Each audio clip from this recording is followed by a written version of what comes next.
So if you don't know the name Cooper DeJean, you've been living under a rock. You know, he went to high school at a place called OABCIG. It's just like 6 different towns put together in one. Ida Grove, Iowa, population under 2,000, now on the biggest stage, had a pick 6 of the Super Bowl on his 22nd birthday. He was drafted 40th overall in the second round by the Eagles. Regular season, 51 tackles, a forced fumble, 3 fumble recoveries, was a finalist for NFL Defensive Rookie of the Year. Ryan Wilson, I'm not sure. We knew Cooper DeJean was good. I don't think anybody necessarily saw this coming. He probably did. Maybe Chris Hassel did.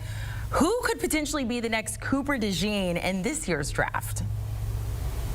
Yeah, Hassel knew. Everyone at OBCIG, is that right? They knew. Jayden Daniels is the next Cooper DeJean out of Texas.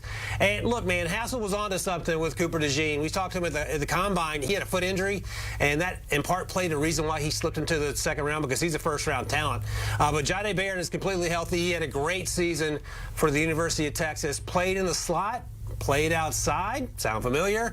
He is physical. He has ball skills. Sound familiar? And when I watched him, I didn't necessarily see Cooper DeJean, the player. I saw a little bit of Brian Branch. But I would imagine if you're a team that needs someone in the secondary, either in the slot or even outside at corner, Brian Branch and or Cooper DeJean checks a lot of boxes. And they're going to be teams all over the first round that could be interested in a player like Jayden Daniels. And again, if we're doing the redraft, and I think we did one probably a couple months ago for the rookies now in the NFL, and Cooper was a first-round pick. But in terms of Jayden Daniels' chances, teams like the Steelers, the Ravens, the Green Bay Packers, they all need help in the secondary, and Jayden Daniels is one of those guys that maybe we're not hearing a lot about right now, Amanda, but as we get through the Combine in a few weeks, and certainly in the lead-up to the draft, he will be a quite popular name. We're looking at some of the best rookies this year and seeing if we can kind of find the next version of them in this upcoming draft. So as I mentioned, Cooper DeJean was a finalist for NFL Defensive Rookie of the Year. The guy who actually won it was Jared Verse, Rams linebacker, was actually named an All-Pro his very first year. Who could potentially be him in this upcoming draft?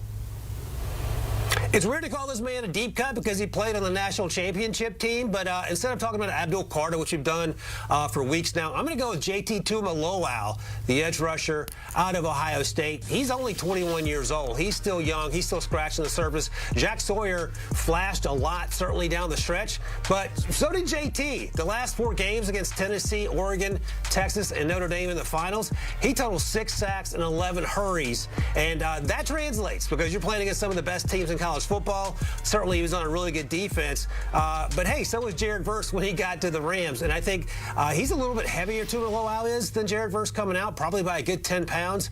He is very juiced up, plays strong, wins with good hands and twitchiness, as we like to say, and I think his best football is going to be ahead of him, and he showed that over the last month of the season for Ohio State. Pete Briscoe sat here this season and said, I've never seen a better rookie season than the one Jayden Daniels had. Incredible. Look, rookie, Offensive Rookie of the Year, took the Commanders his first season to the postseason.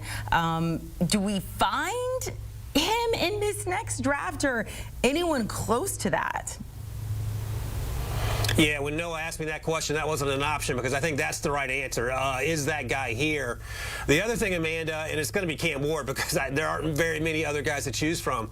And look, Cam Ward did a lot of really, really good things over the course of his career. Started at Incarnate Word, 2 years at Washington State, and then last year at the U. Each year he got better and substantially better in 2024, it feels like. And, you know, that's sort of the storybook on Jayden Daniels, right? You know, Arizona State, he wasn't anywhere close to the guy he ended up being at LSU. Can Cam Ward make those strides to the next level? I think he has a chance to be a really good football player, but as producer Noah asked me, can he take the Tennessee Titans to the playoffs?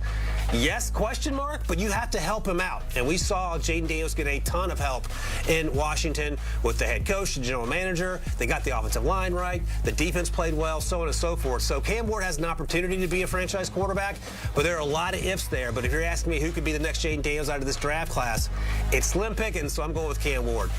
Let me ask you this. If you're a team that needs a quarterback, and there's a lot of quarterback-needy teams out there, are you looking into free agency, perhaps more so than the draft this season, given how potentially weak the quarterback class could be, Ryan? Yeah, so you sort of struggle when you look at this list, right, Amanda? So Sam Darnold, which Sam Darnold are you going to get if you're paying him $40+ million a year? Justin Fields is still as raw as he was, as it feels like when he joined Chris Hassel's Chicago Bears a few years ago. Russ Wilson's 36. So I think if you're looking to, I don't want to say get a bargain, but get a quarterback on a rookie deal, you might go in that direction with the understanding that it's going to take time and you got to be patient. And perhaps more importantly, and I've been saying this forever now, fit matters. Jackson, the reason that Jayden Daniels was successful was because he was in the right system. Bo Nix is a great example of that. Caleb Williams, not so much. So I think if you're a team that's perpetually picking in the top 10, the concerns are you haven't gotten it right at a lot of positions, so you have to be able to fix that. So I think Shedeur Sanders landing at a Cleveland Browns, for example, probably not great, but it may not be it'll be out of his hands if that's where he ends up, and he's going to have to find a way to make it work. So long answer, I would lean towards the rookie quarterbacks only because you can save a little money and perhaps use that money elsewhere to fix the other holes in your roster. And we even talked about this, maybe just finding a Band-Aid and looking at the quarterbacks coming in next year who have the chance to be much better than this year.